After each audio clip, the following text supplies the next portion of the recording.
Police are searching for the gunman who shot a 15-year-old boy multiple times this morning. The teen fell to his knees in an empty lot on Findlay Street in the West End. This all happened just before 9 o'clock this morning. He was taken to UC Medical Center where he remains at this hour. And you know what? This is the 8th shooting just this week alone in the West End. 8th. 9 on your side, Scott Wegner looks at a neighborhood group who is trying to stop this from happening.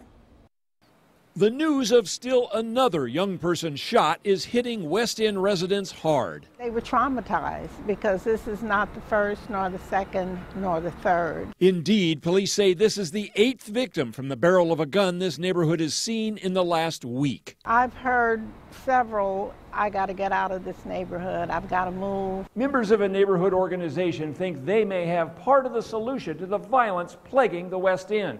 They're challenging the violence makers to settle their differences here in a boxing ring instead of the streets.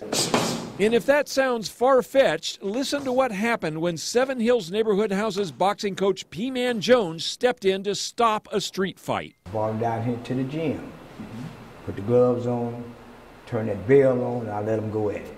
They went for maybe about a half a minute, and one of the guys threw up. That was all it took to knock the fight out of them. They hugged one another. I mean, it's like, you know, I'm sorry, brother. You know, they greet each other. You know, they apologize. P-Man says the strategy is perfectly simple. Diffused the matter because they did do the same thing they was doing outside. But outside, it could have led to something bigger. Jermaine Norman says putting on the gloves teaches more than just fighting. This teaches you how to walk away, too.